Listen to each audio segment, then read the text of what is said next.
Hey everybody. So I'm presenting you something a little bit different from a normal video this week. This is a portion of the Protector time-lapse video, but it's the real-time recording. So not a time-lapse, but the actual time that I'm painting this section. And it's just painting the figure.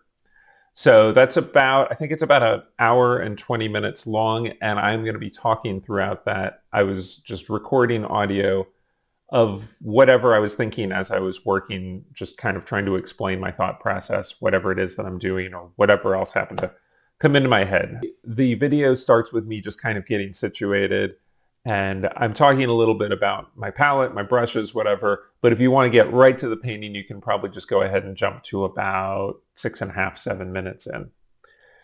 And that's about it. So I hope that folks like it. Some people have been asking for something like this, and it's long and perhaps slow and boring, but also hopefully interesting and informative. So let me know what you think, and I will catch you next time. Thanks so much.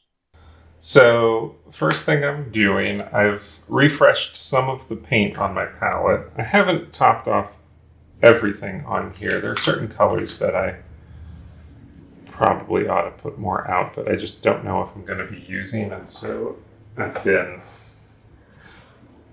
I don't always update everything. There are certain colors that are on my palette that I really don't use very often, like cinnabar green, for example, which is similar to a cadmium green. I just don't find myself dipping into it very much. And the colors that I do use very often, alizarin crimson and phthalo green, are the basis for my blacks. I do also use lamp black. I should top that off. And lamp black is really, I don't tend to use black straight up very much, if ever, unless I'm doing prelims where I'm using just black and white paint on a red ground. But in a painting like this, having some black mixed with some richer colors gives a more lifelike and vibrant black, and it also blends better into adjacent colors. It gives a more lively transition. Just black alone can be a little bit dead. And while we're getting situated here, I'm noticing that my brush is looking a little frayed, so I'm going to put that in the brush graveyard and grab a new one. I don't know if it's something that anyone ever notices in the background when I'm working. I always have, in the background when I'm sitting at my desk talking, you can see a range of brushes back here. And I have very specific sizes and types that I always use the same ones. It's a pretty limited set. So I just keep a handful of extras. And if I am in the middle of something and I need to grab a new one, it's right there. I don't have to go to the store or order it. And so I'm using flats. This is I usually have a 4, an 8, and a 12. Flats or brights, and I grabbed an extra 8 also just because it might, I don't know. This one looks okay, but as I start getting into details, I may or may not feel like it could use a sharper edge. All right, so first thing, I already put down a color wash on this piece, and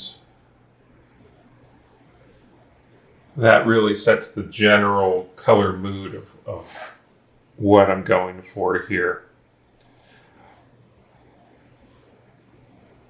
After that has dried, I'm ready to sit down and get into the actual painting here. And then I can do a little bit more localized color wash. And so I want this figure to be in some pretty cool light, but I don't want the skin tones to be uniformly like everything with the same kind of blue cast. So I'm just adding a little bit of, I almost kind of think of it as like the base color that I put down is kind of like an overall global filter of the scene. Like if you were photographing it and you put a bluish filter on your lens or on your light, and then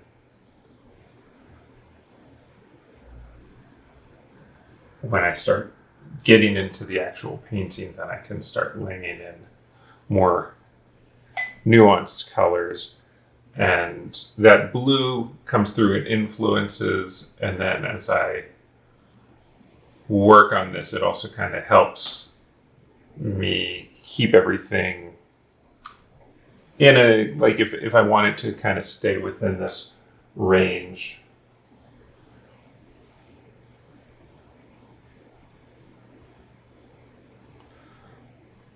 I did some preliminary color exploration in the 3D model. I was messing around with the color of the lighting, and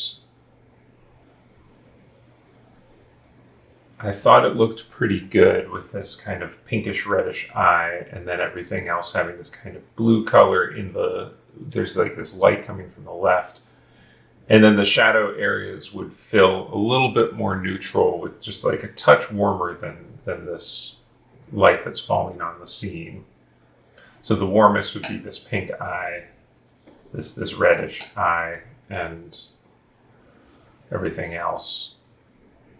This might have some warmth to it, but this will be cool. And so I'm just trying to decide what the local color of this outfit is going to be.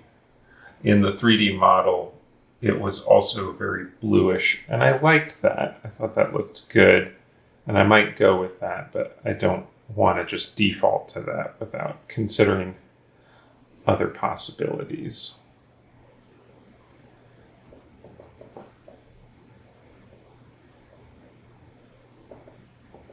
When I'm doing this, the stage I'm at right now, this like color wash on top of a color wash, honestly, is kind of what's happening.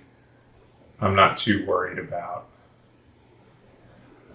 staying inside the lines. It's really about just kind of getting the surface, getting some paint down, starting to do something. And I feel like painting is a very reactive process where you begin,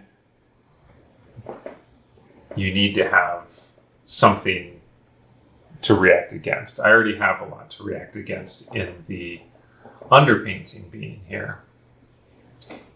But I like having the surface a little bit wet. Maybe having a little bit more brownish tones in the outfit, not blue.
So I guess I'll just mention, my palette never really changes. I always put out the same arrangement.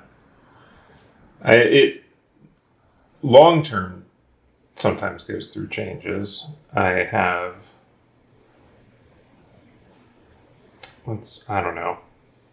I have an assortment of pigments that I'm familiar with and feel like they give me good and predictable results. It's been many years since I've done my color charts or anything, but that stuff is helpful to understanding how your paints are going to react with each other. And honestly, I remember doing color charts when I was a student, and then coming back many years later and just out of curiosity doing them again. And at that point, my palette had kind of settled into what seemed to me like a good arrangement. When I did my new charts again, I found that there were a lot of things in my palette that kind of didn't make sense. Certain colors that were really like redundancies. A lot of the tubes you buy at the store are convenience colors. They're things that you can get through mixing. And sometimes there are pigments that you can't really achieve through. Well, it depends on what the other colors are in your palette, but some pigments are more unique than others. They might have more opacity or more vibrancy or warmer, cooler than you might be able to get otherwise with everything else going on your palette. And so it's really just a question of experimenting, trying things out, and finding what suits you and what you tend to get comfortable with. And of course, like if, depending on what's convenient to find also, there are some really nice brands that are a little bit more high-end and not necessarily going to be available if you need to run out to the store and grab a new tube, which is something to consider also. Some of them are also very expensive. But I tend to mostly, I don't really know how I came to a lot of the decisions on my palette, because some colors on here have been here. I started going to school more than 20 years ago. I graduated in 2004, so 20 years ago, and I've been painting ever since. And along the way, I don't always remember like how I came by this or that new color.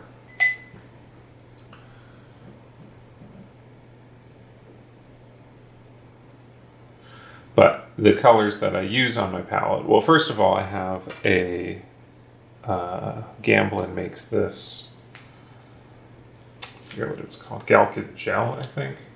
Yeah, Galkid Gel, which I use that as a sort of like a medium. It's a drying agent / medium, and I actually kind of like mixing a little bit of drying agent in with my paints.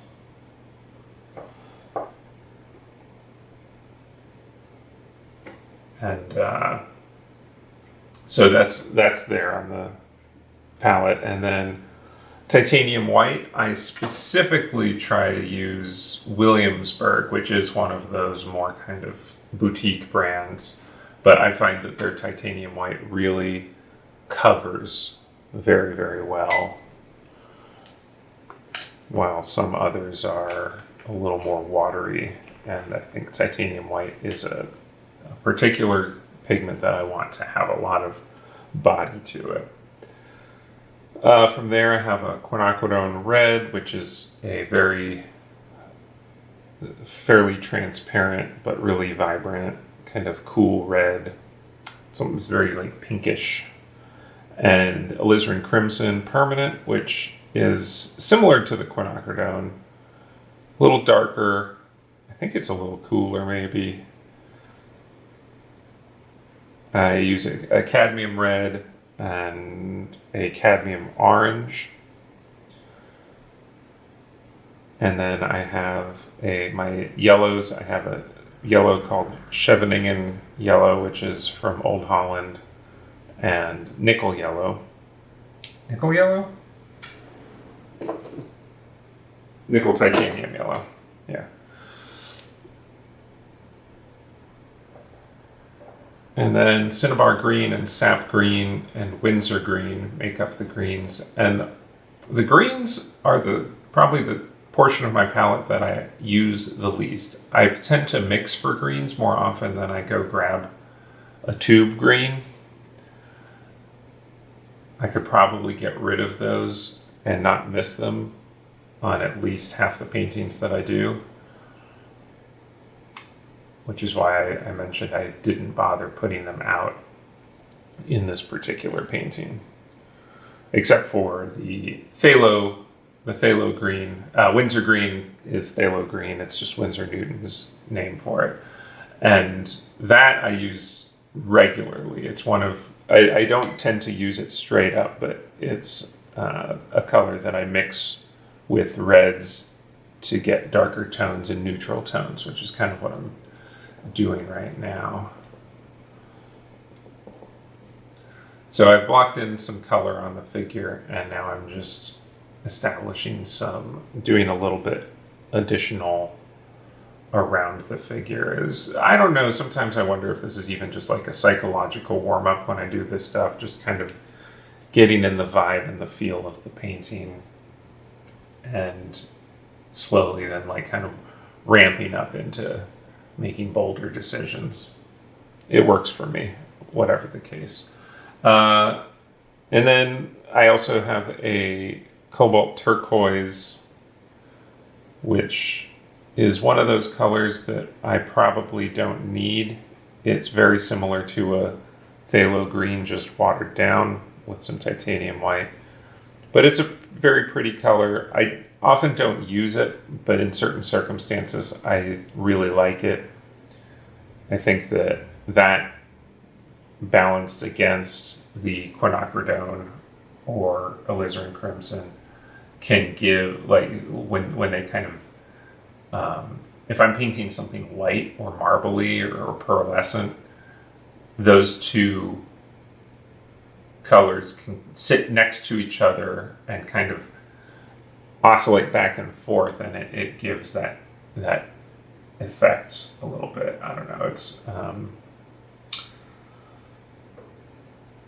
something that I tend to use in certain specific circumstances like that, but often I don't know if it's going to make an appearance in this piece that I'm working on here today. I haven't really decided on the color, the local color of the dragon.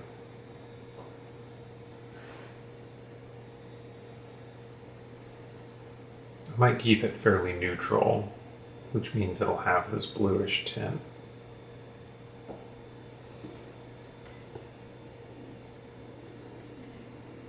Let's do that for now. Because I'm putting everything down pretty thin at the moment, I'm not committing 100% to some of these choices. If it'll influence, but if I wanted to go back and shift this color in a different direction, I'm putting this on thin enough that it's not going to make mud. It should be easy to kind of move around a little bit, as long as it's not wildly out of whack with the choices that I'm making here.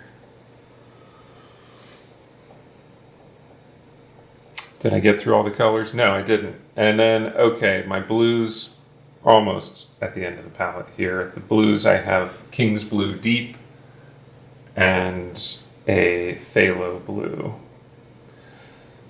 Phthalo blue is very bold and strong. Phthalo colors are very bold and strong. King's Blue Deep is a little bit softer and gentler, and that is, again, another, probably like you might call it a convenience color. It's kind of like ultramarine mixed with white, but for whatever reason I just prefer to have that, and then if I need something stronger, I'll dip into the phthalo.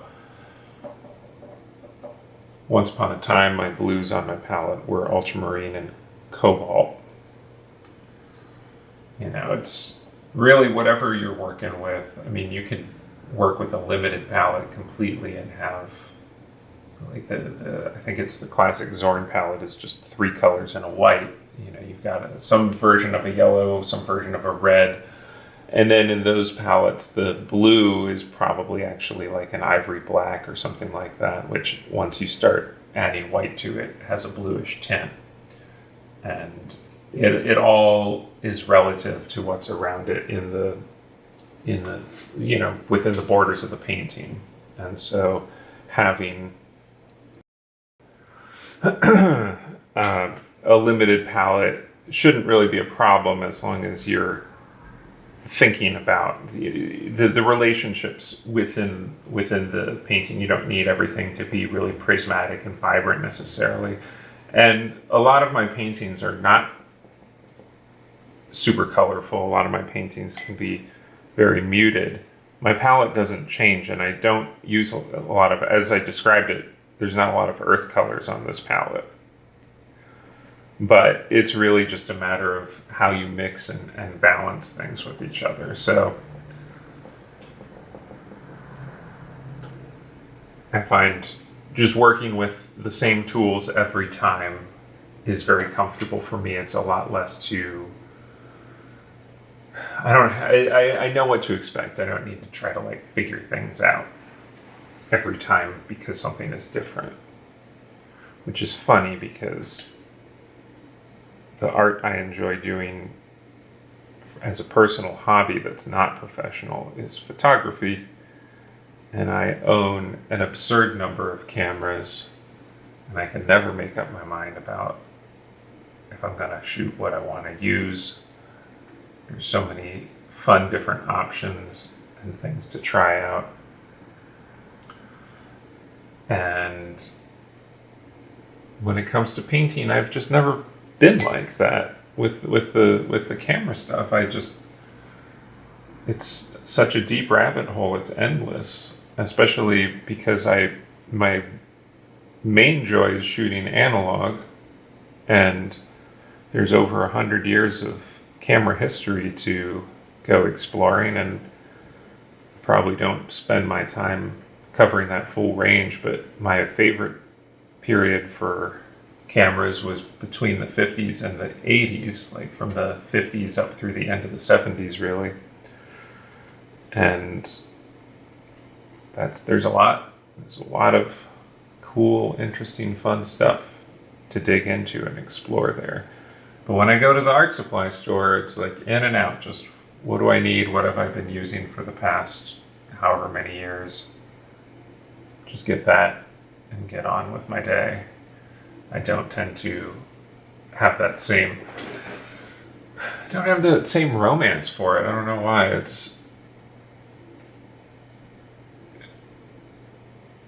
I've always been much more with my painting a creature of habit, and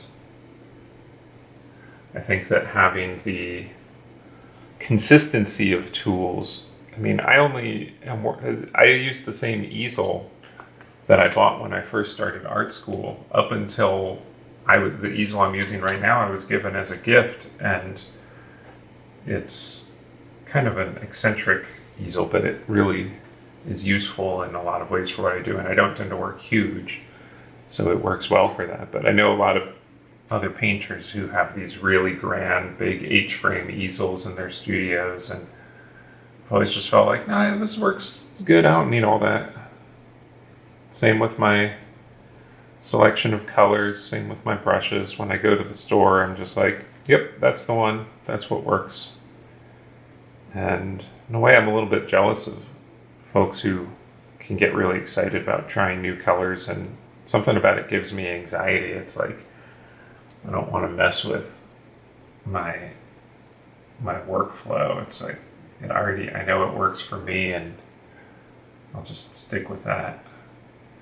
So what I'm going to do now is I'm going to start getting into my shadow tones. And this is generally, this is really very typical process for me, is to work out my reference, set down my underpainting, and add tone to it, add some indication of color, which is really just a suggestion and not necessarily gonna, I can move away from that if I choose. But as a starting point, what I think is most likely gonna be the direction that I go. And then once I've got the surface, what I consider to be kind of like I've wet the surface, I've put down some paint, and everything is started, and then at that point I can start putting in shadow tones.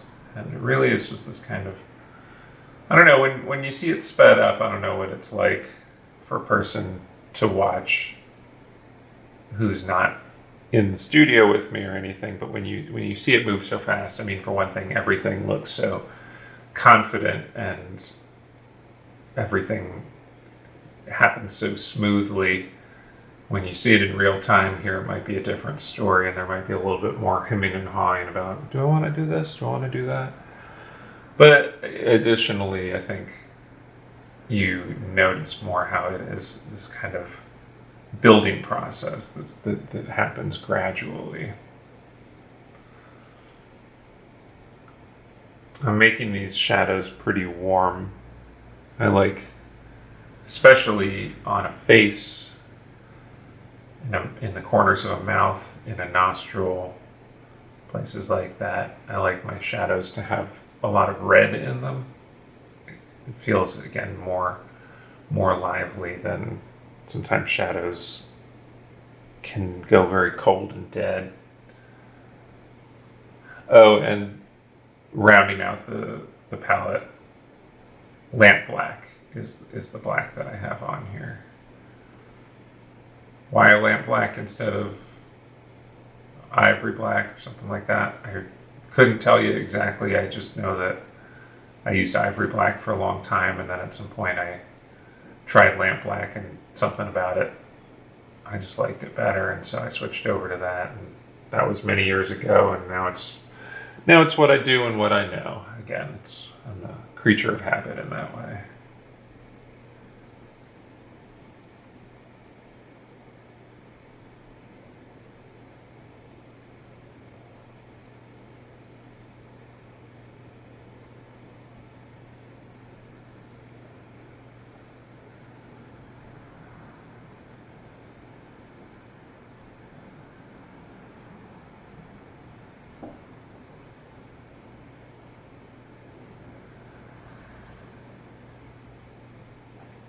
One of the things that I like about painting, this process frankly, it might be boring to watch. I don't know. If you're still with me, I guess you find it either relaxing or interesting, or both. It's both for me, while I'm doing it anyway. And I've certainly, in my time, watched a fair number of painting demos, but I like that it's gradual and additive, and that it's just constant evaluation. Everything you do, every brushstroke is something that is then considered, and if needed, you can correct it, and if no correction is needed, you move on to the next one. And before you know it, it starts looking like something. You start getting a picture out of it.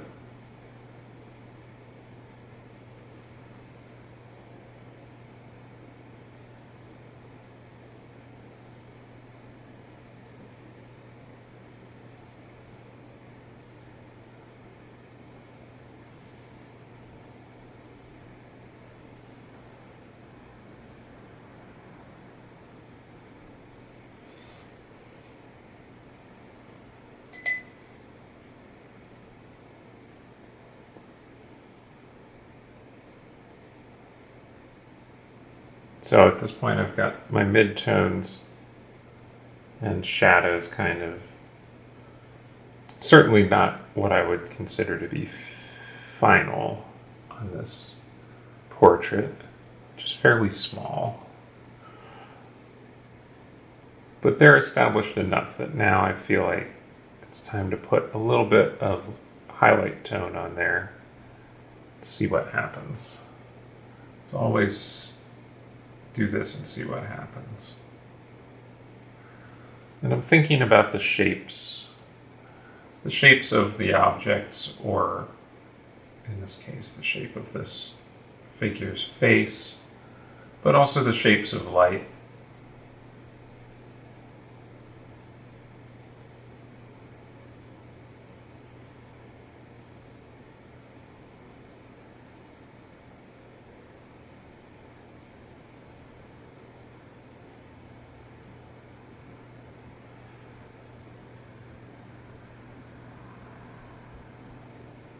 Now, it's important to keep in mind what the tonal range is that you want for the overall piece. And I'm not sure. These lights are probably about right. Part of me is wondering if I'm going just a little bit brighter than I want to.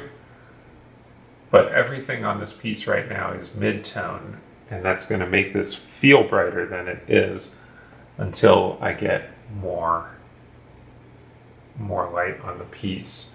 And honestly, having the eye of the dragon is going to be probably close to pure white.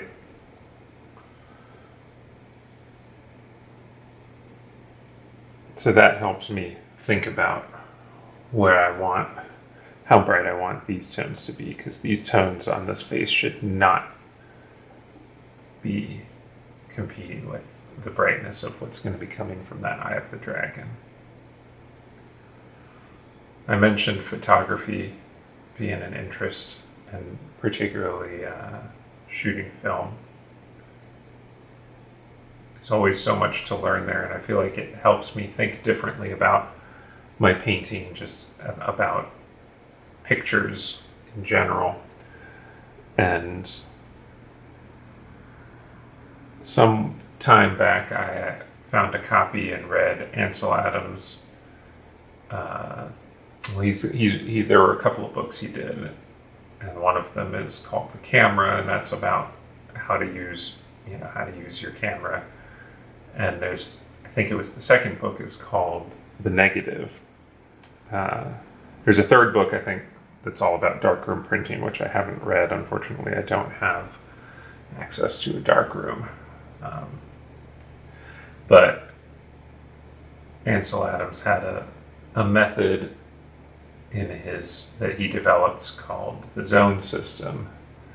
And lately I've been refamiliarizing myself with the zone system and thinking about it a lot more. And it's really ideally applied to shooting large format sheet film, where when you're not shooting on a roll, each exposure is an individual sheet of film, and then you can process that, like develop that film very specifically. So a big part of the way his system worked involved having your film. So, if you shot one photo at a certain exposure and you knew you wanted to develop the film in a specific way to create higher or lower contrast on the negative and that kind of thing, which is something that you can't really do the same with a roll of film. The way that you put a roll of film in a camera, you can't just decide to process one shot one way and another shot another way. You can do it in post, but when you're just developing your negative, obviously it all goes through the same chemistry. So the zone system, I don't shoot large format very much. I've shot some 4x5 a little bit, but I've never gotten into it with that. But just in general, the way that he approaches it, it's an idea of metering and identifying in the scenes that he's looking at the grayscale values, which he places from, essentially from 0 to 10, with 0 being absolute black and 10 being absolute white. And I hope I'm not misstating any of this, but from memory, as someone who is still not totally confident in this concepts, but finds them very interesting. The middle zone 5 is a perfect middle gray, and that tends to be where the film records the most detail the most accurately, and it's what light meters are always trying to achieve. And the zone system is all about knowing where that is going to land, and the rest of the tones in the scene that you're looking at, where they're going to land, and making an intelligent decision about how you want those tones to sit. So if you want the scene if it's a very high contrast scene, you might have to make decisions. In photography, you might have to make decisions about if something is going to get maybe lost in the shadows, or if you're going to lose some highlights, because you don't have the dynamic range to capture everything. And I talk about this as I'm painting right now. I mean, to a certain extent, I might just be kind of rambling while my brain is also doing other things, making decisions and observations as I work here. But the reason I think of it is because I think about this eye. That's going to be my zone 10 for sure. And if I had a zone 1 or a zone 0 in here, it's going to be some of these really deep shadows maybe in here. But I don't know, I might kind of fog those up a little bit, bring some color into those shadows instead of having them just be like black. I'm not for sure. But point is, I got to think about if this is my highest value. This is nothing revolutionary. People students have been learning with assigning tone to different parts of their paintings. That's a really basic part of art education. But as I've been thinking about it with my photography lately, it's really got me thinking about it in this painting here of trying to decide what zone does these skin tones fall into, and how does that, this just kind of like helps me be more intentional about the decisions that I'm making in the piece. But I might be quiet a second here because I'm feeling like the likeness on this figure is not quite what I want, and so I need to think a little more. I need to give it a little bit more attention here and see what's going on.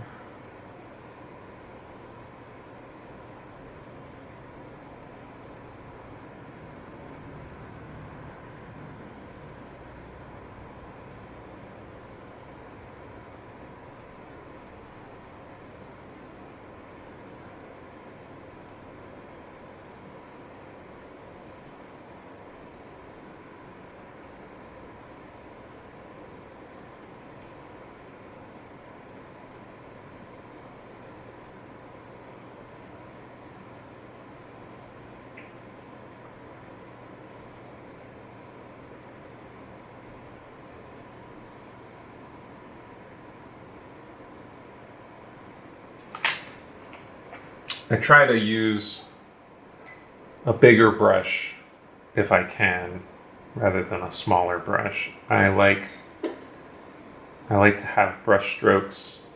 I think there is a poetry to the way that these shapes create a reality, even though it's also, when you look closely at it, it's very abstracted. And you lose a little bit of that when you just go straight in with the tiny brush. But eventually, sometimes you need to pull out that small brush and really get into the specifics. And the eyes are always such a touchy subject.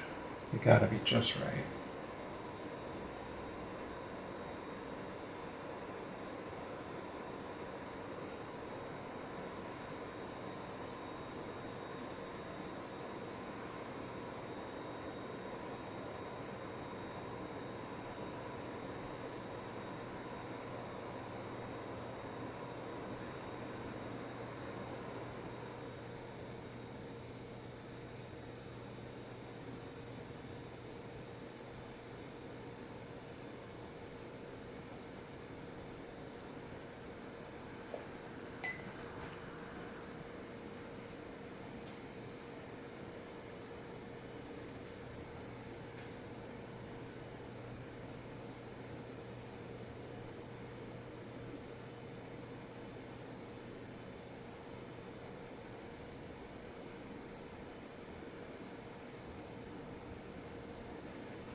That's looking pretty good.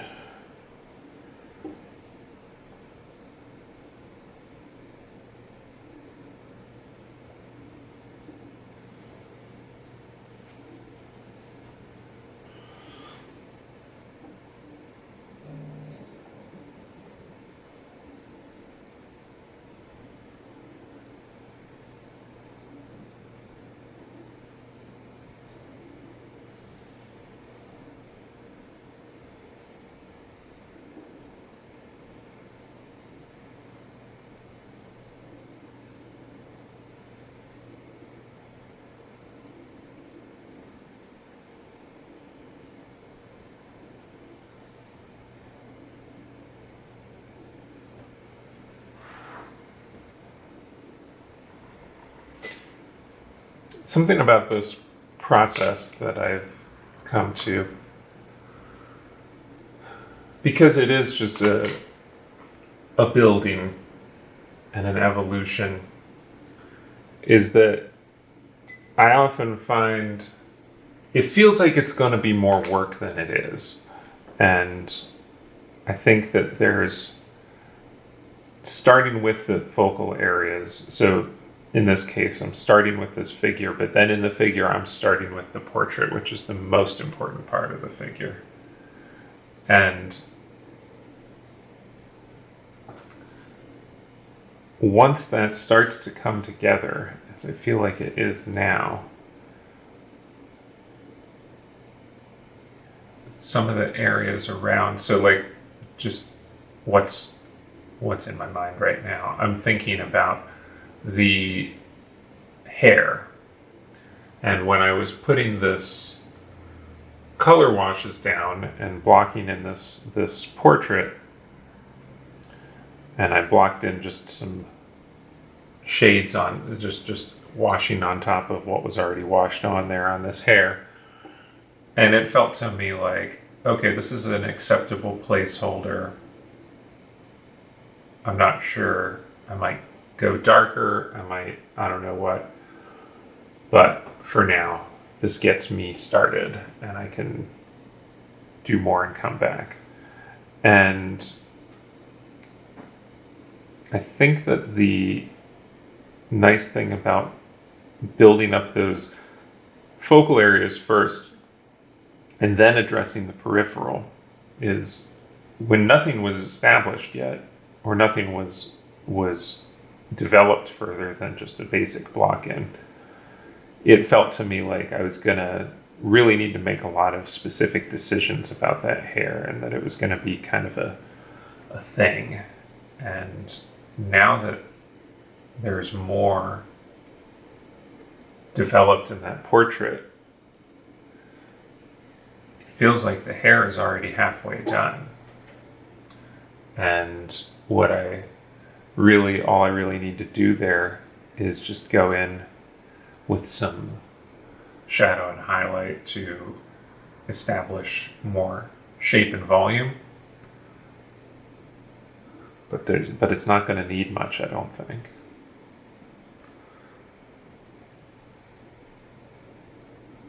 And I think that's one of the things that I'm always assessing as I'm painting, is how much more is needed, what's necessary, what's needed. And I don't know if that gets me into trouble sometimes. I think there are definitely paintings where, in retrospect, I might have taken things a little bit further or come back for another pass on something. In a lot of ways, I think that I'm an impatient painter because I like to get to it. I like to see the result come together. And that might, in some ways, incline me to move on to another area when something is maybe not quite there yet. But generally, I feel like it's a process that suits me anyway. I early on had a different process that was a lot more laborious. And for some folks, I don't know, there might be some folks who might look at my earlier work and prefer it because it has a little bit more polish in places, or more, the render and the detail might be a little finer. But I can tell you I didn't enjoy it as much. I didn't feel as connected with it. It really felt more like work. And with the process that I use now, I feel more in tune with what I'm doing. And I feel more like I'm, like, again, like things are just kind of flowing sometimes, which is, I feel like you're making your best work. I mean, sure, there's times when you need to just kind of like take deep breaths and do the busy work, especially if I'm painting something with a lot of pattern or something with a lot of architecture. There are certain subjects that I don't love to do, but you know, as an illustrator, inevitably you're gonna have to do a lot of different kinds of stuff. And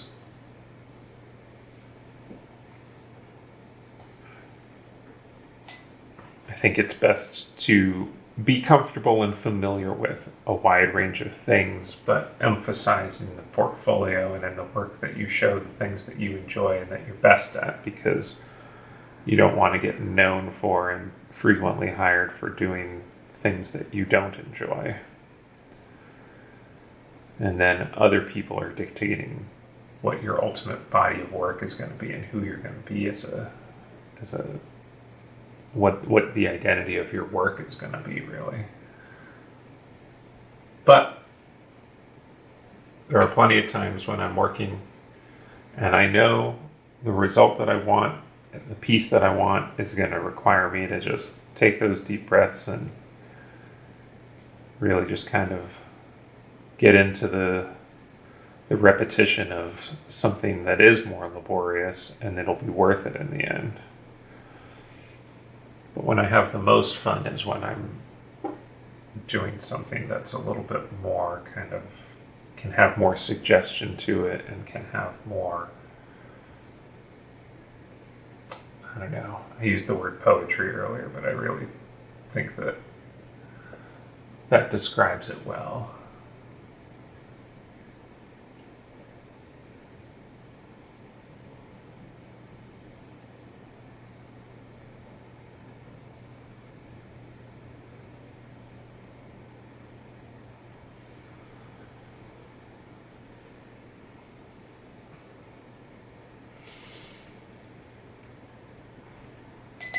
As you go, it's nothing is ever finished until.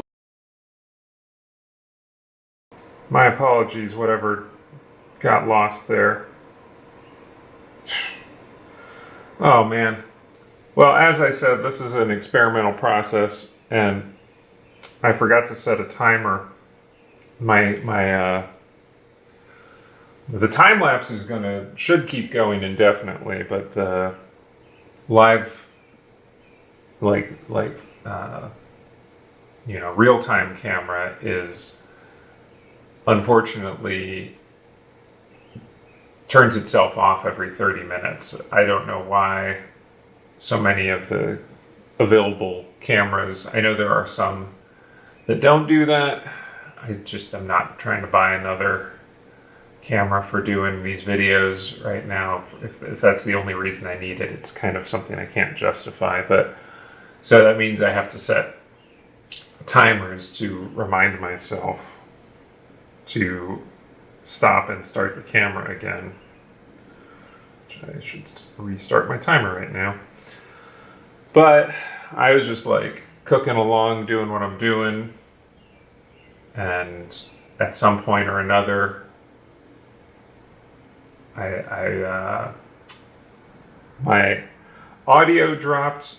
Hopefully the audio on the camera still worked, and so I apologize if the audio quality probably is going to be a little rough for some of this, if that's the case, because I don't expect that the mic on the camera I think it's going to have a lot more echo to it. I mean, you're either going to hear it or you're not, I guess. I don't know. But which is all to say, there's some technical concerns in recording live with me describing what I'm thinking and doing here that is not what I'm used to. And I am, unfortunately, I just looked over and saw that my camera had stopped recording because I forgot to set the timer.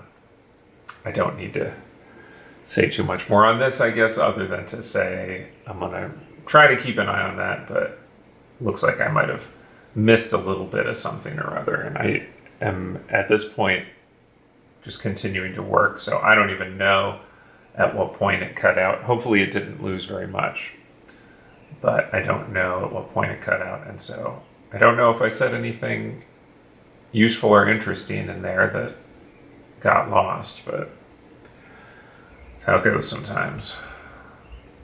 I'm going to just try to watch that better in the future.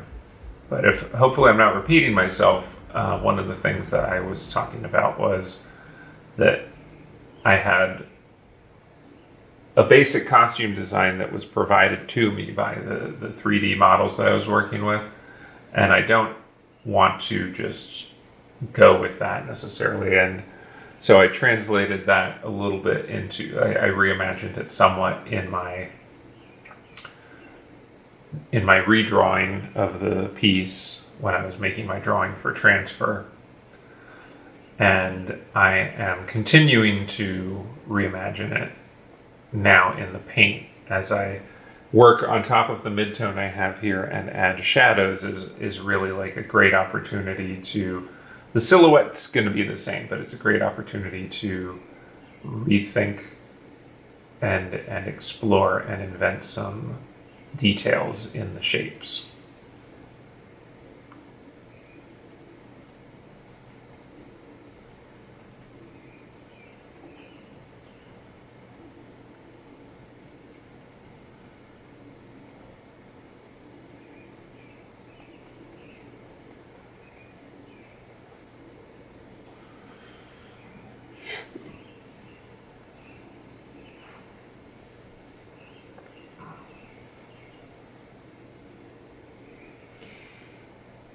And I feel like for shadow blocking now, I'm feeling pretty good about this.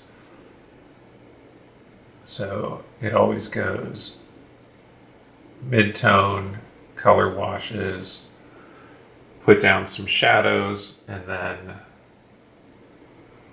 start putting in highlight tones, and somehow or another it meets in the middle, bring it all together.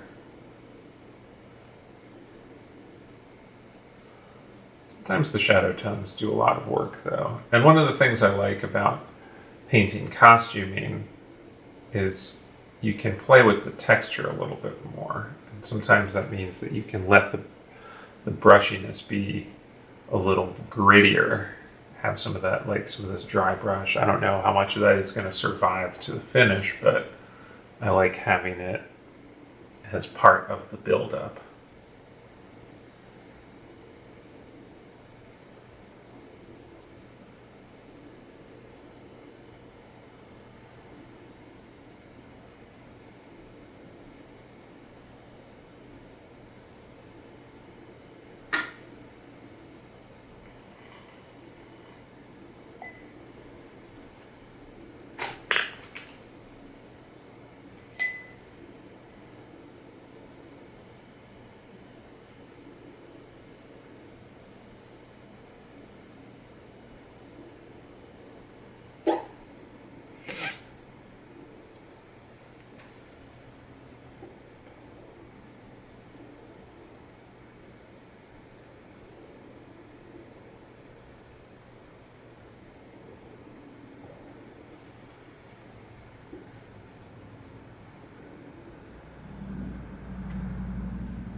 Just thinking that it's nice to actually be talking while I work here and explaining my thought process. I mean, to be perfectly honest, normally what I'd be doing right now is listening to a podcast or music or a movie or something. And there's nothing wrong with that. I enjoy that. But from the perspective of sharing my process, I think that this is something that I'm glad I'm doing, and I hope that people enjoy. And it also just makes me think of how it's a lot easier to do that with this piece because this is not for a client, and that means that I know I'll be able to share this right away, as opposed to I've got some other pieces that I'm documenting right now that are for clients, and I know fairly certain I won't be able to share some of the stuff that I'm recording right now for at least 12 and maybe even like 18 months. And then at that point, I will sit down and go through what I recorded and, edit it, put something together. And truth is, I'm kind of new to all this, and I feel like I'm getting better little by little. When I've gone back and edited pieces that I did back in the fall when I first started getting the YouTube channel back up, and I found some really bad angles in my video. I found some just kind of other like technical issues that I'm learning by trial and error here, but I feel like it's nice to have something that I can just put out as where I'm at right now, put it out. And also just that I tend to move on in my mind. Like, I'm really invested in the pieces that I'm working on, and then I finish it and I move on. And it's honestly, sometimes it's hard to even remember to share when a new piece that I did finally releases, because I'm just somewhere else by the time that happens.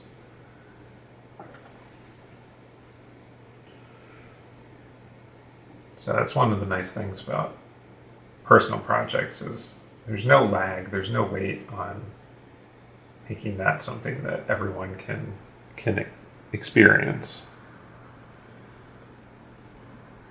And I don't have to try to get myself back into whatever was going on at the time when I was working on it. Especially if I need to like re-record some audio or something like that. It's all happening right now, so everything is very immediate and I'm fully in it, which is why I wanted to even start recording in the part one of the time-lapse videos of making this piece. I started recording before I even knew what the concept was. Excuse me. It feels like I can always go back and talk about my intentions or this or that, but the truth is it's really hard.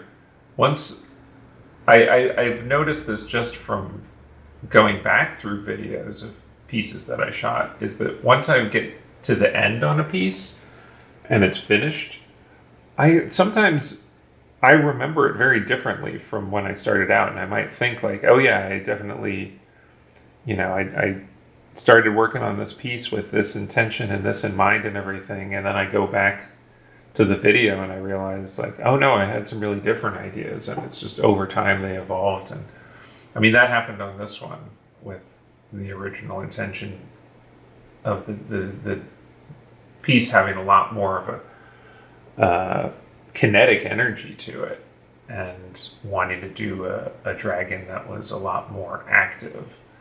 And then we've just on reflection on some stuff I've been dealing with our pets, with our cats at home, really kind of turned into a different piece that's much more personal to me and I'm much happier with. But if I hadn't been recording video on all this,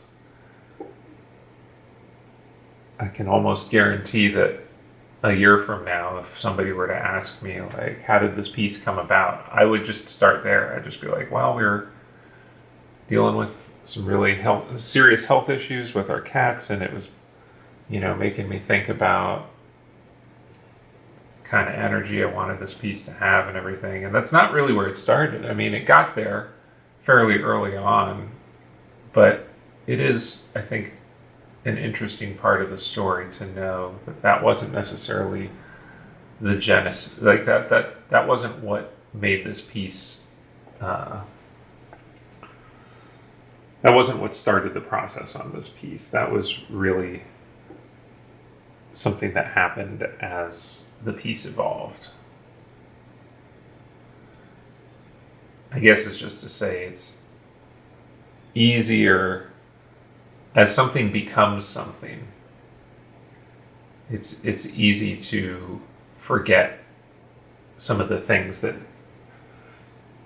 got it there on the way, and instead it's kind of like I like the expression of firing an arrow and then painting a bullseye around it. So I feel like that is something that is often with creative endeavors. I mean, obviously with client work and things like that, there is a problem that needs to be solved, a target that exists that needs to be aimed at and hit. But with personal work, it's certainly not so straightforward, and it is a lot more of a exploration and kind of push and pull, trial and error.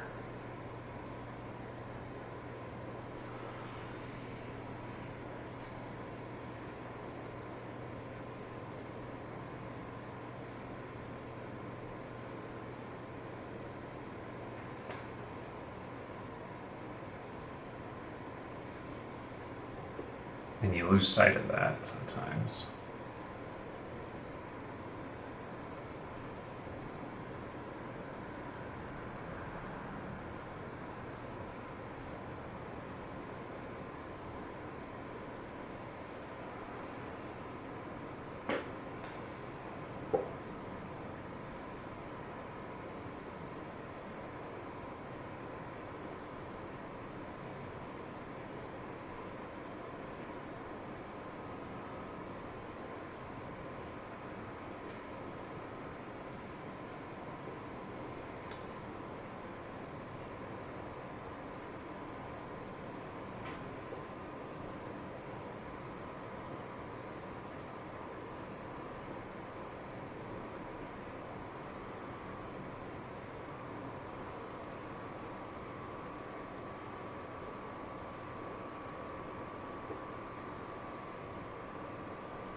right, I'm getting close on this, and I see that I've only got about 5 minutes.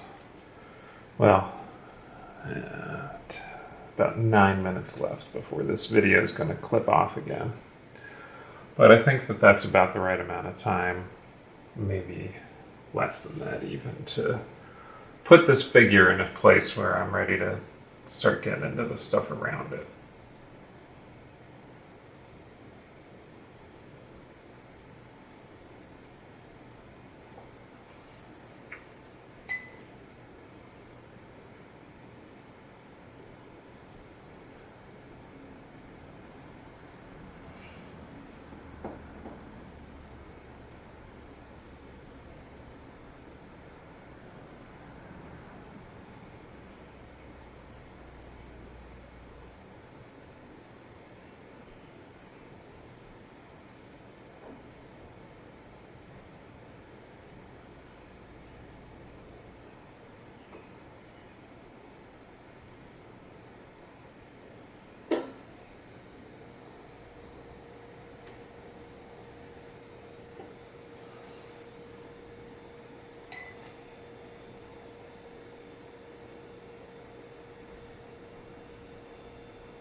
There's some shadow masses here that I'm probably going to leave a little bit unresolved as I walk away from this.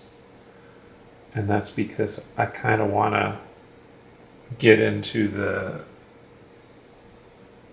rest of the piece before I make that decision.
Yeah. All right. I think this is where I'm going to leave the figure for now. Definitely this shadow area in here behind the leg. This stuff is all going to be a little further developed as I start painting the area all around. Whether I get into any of these areas more or not, impossible to say right now. I feel very happy with where it's at, but I also feel like I'm probably going to end up going back into that portrait a little bit. But for now, this is in a good place. And yeah, I'm going to take a break and then we'll probably flip over to time-lapse for the rest of this. But I hope that this has been interesting and educational and not too boring. And definitely I'd love to hear feedback or thoughts, because really sometimes I'm doing this, I am literally sitting in a room talking to myself. So it's good to know how it comes across to other folks. And also, I just really appreciate anyone taking the time or having the interest to listen to what I have to say or watch my process here. All right, well, I think that this is off to a good start, and I think that the rest of this piece is going to be pretty interesting to see it unfold, and so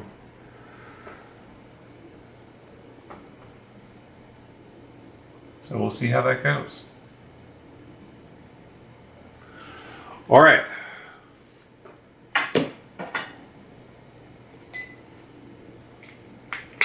Thanks so much. I'll catch you next time.